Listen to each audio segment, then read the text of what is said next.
and welcome to Legislative Report with your state representative, Jamie Santora. I'm Laurie Bull. Today we're going to be updating you on some issues that are being discussed in Harrisburg, and welcome, Representative Santora. Thank you, Laurie. I really appreciate being here. Oh, sure, great.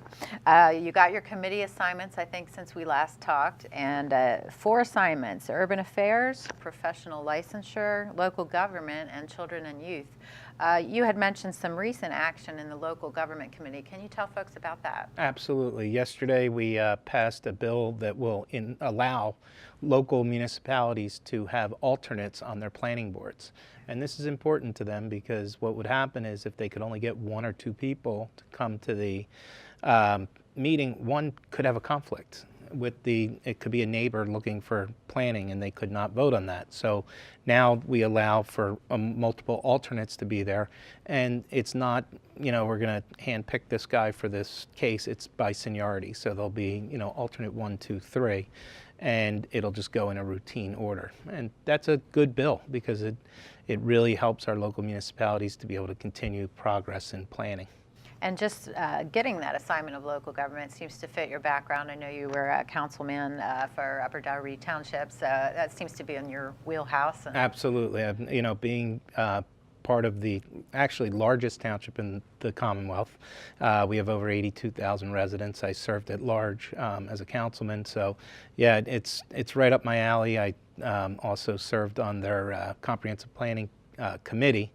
And these are the types of things I looked at in the comprehensive plan, what we can do better, and as a township where we could expand. And as you know, Upper Darby Township, for example, is already a built-out community, so we've got to look at the resources we already had. But I recently stepped down from that committee as heavily engaged in my new position. And then children and youth, there's also been some interesting things going on with that committee as well. Can you update folks with that one? Well, you know what, we're going to have a lot of activity in that committee again. And last year they enacted a bunch of different laws, and very good laws. For example, I am the reason I think I fit well in that committee is most important. I'm a father. I have 2 school-age children. I have 1 older son.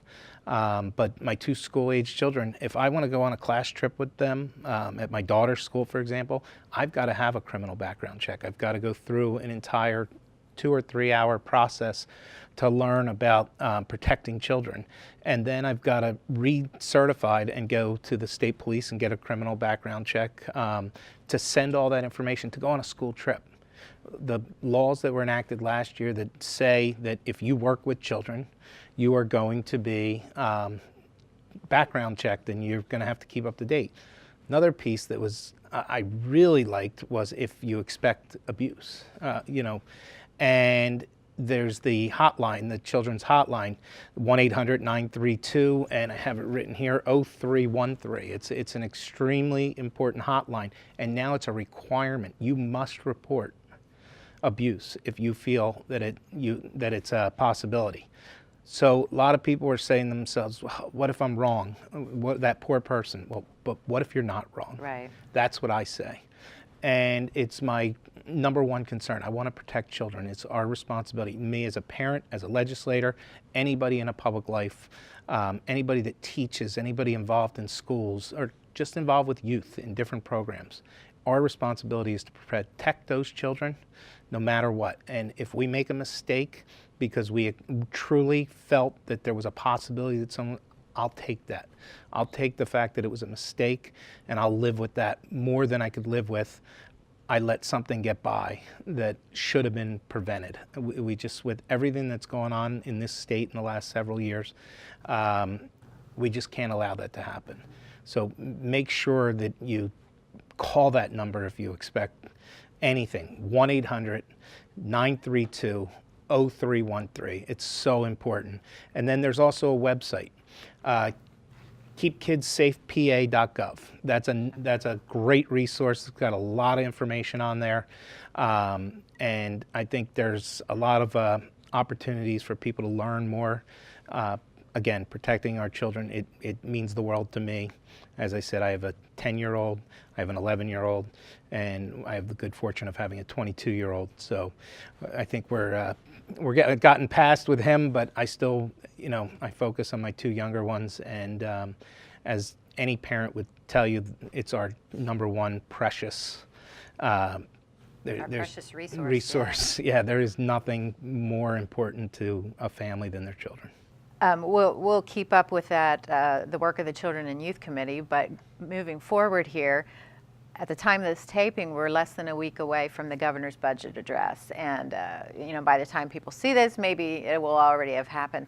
Can you give us a projection of what you think you might hear from Governor Wolf? Absolutely. He's already given us a few, I'll call them leaks, of what is going to be in his budget address. Reducing the corporate net income tax down to 4-point-something%. I don't have the exact number, but that's a good move in the right direction. And he says that he's going to continue to phase out the capital stock and franchise tax. Great. That's supposed to end at the end of this year. Another important thing we've got to address, we understand that he's going to raise taxes. That's what he keeps saying. With that tax increase needs to come a property tax reduction.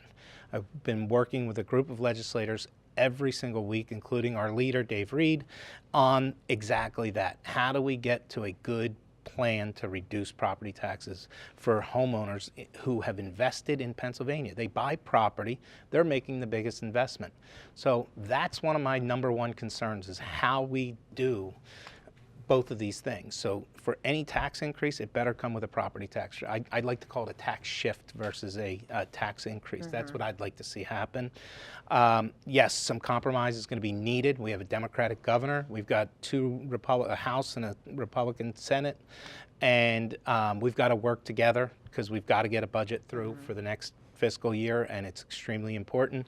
So I plan on sitting back, listening, soaking it in, really understanding where the tax increases are going to be coming in. I mean, we're talking billions of dollars here. We're not talking millions, and it's very concerning to me. I just got to make sure that the people of Pennsylvania benefit, everybody, especially the property owners. It's extremely important. Our property tax is way off overall across the state, extremely too high, and I want to see it go the other direction. Well, we'll be keeping in touch with you on those efforts, and thank you so much for your work. And again, we'll check in as the budget process moves forward. Excellent. Thank you so much, Lori. Sure. And that is all the time we have for today's program. If you have any comments about what we've discussed today, or if you need assistance with a state matter, please contact Representative Santora at his office or through his website, and that information will be shown in just a moment. Thanks for watching Legislative Report.